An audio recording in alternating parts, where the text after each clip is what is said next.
જય હિન્દ મિત્રો, આજે આપણે વાત કરીશું અક્ષાંશો વિશે. પૃથ્વી ઉપર દોરવામાં આવેલી આડી કાલ્પનિક રેખાઓને અક્ષાંશો કહે છે.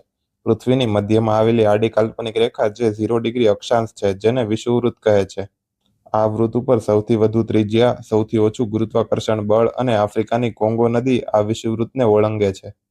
આ કાલ્પનિક વૃત્તોમાં બે વૃત્ત વચ્ચે 10 ડિગ્રીનો ખૂણો હોય છે અને તેમની વચ્ચેનું અંતર 111 કિલોમીટર જેટલું હોય છે. આ વૃત્તો પૃથ્વીની ઉત્તર તરફ અને દક્ષિણ તરફ જતા એક બિંદુ સ્વરૂપ બની જાય છે, જેને ધ્રુવ કહે છે. જ્યારે ઉત્તર તરફનું ઉત્તર ધ્રુવ અને દક્ષિણ તરફના અક્ષાંશને દક્ષિણ ધ્રુવ તરીકે ઓળખવામાં આવે છે.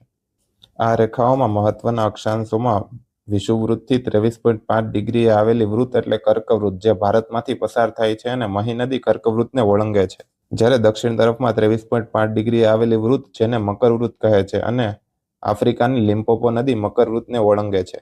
તેવી જ રીતે વિષુવવૃત્તથી 66.5 ડિગ્રીના અંતરે આવેલી વૃત્તને આર્કટિક વૃત્ત કહે છે અને દક્ષિણમાં 66.5 ડિગ્રીના અંતરે આવેલી વૃત્તને એન્ટાર્કટિક વૃત્ત તરીકે ઓળખવામાં આવે છે.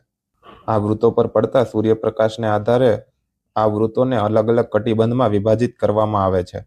જ્યાં વિષુવવૃત્ત પર સૌથી વધારે સૂર્યના કિરણો સીધા પડતા હોવાથી તે ઉષ્ણકટિબંધ કહેવાય છે, જ્યારે ઉત્તરમાં કર્કવૃત્ત અને દક્ષિણમાં મકરવૃત્ત ઉપર સૂર્યના કિરણો થોડા ત્રાંસા પડે છે, જેથી તે સમશીતોષ્ણ કટિબંધ છે.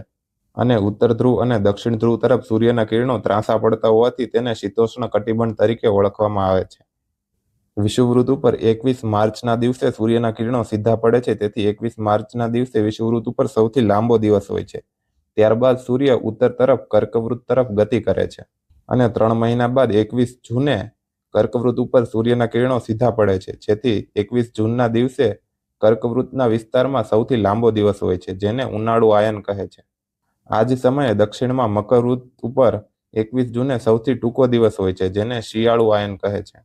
ત્યારબાદ ફરી સૂર્ય વિષુવવૃત્ત તરફ ગતિ કરે છે અને 23 સપ્ટેમ્બરના રોજ વિષુવવૃત્તે પહોંચે છે. એટલે 23 સપ્ટેમ્બરે ફરી વિષુવવૃત્ત ઉપર સૌથી લાંબો દિવસ અને ટૂંકી રાત હોય છે. 23 સપ્ટેમ્બર બાદ સૂર્ય દક્ષિણ તરફ ગતિ કરે છે અને ફરી 3 મહિના બાદ એટલે કે 22 ડિસેમ્બરના રોજ સૂર્ય મકરવૃત્ત ઉપર પહોંચે છે અને સૂર્યના કિરણો મકરવૃત્ત ઉપર સીધા પડે છે, જેથી મકરવૃત્ત ઉપર સૌથી લાંબો દિવસ અને સૌથી ટૂંકી રાત હોય છે, જેને મકરવૃત્ત ઉપર ઉનાળુ આયન, અને આ સમયે ઉત્તર ગોળાર્ધમાં શિયાળો હોય છે, જેથી ઉત્તર ગોળાર્ધમાં શિયાળુ આયન એટલે કે ઉત્તરાયણ કહે છે. જ્યારે 14 જાન્યુઆરીને મકર સંક્રાંતિ તરીકે ઓળખવામાં આવે છે.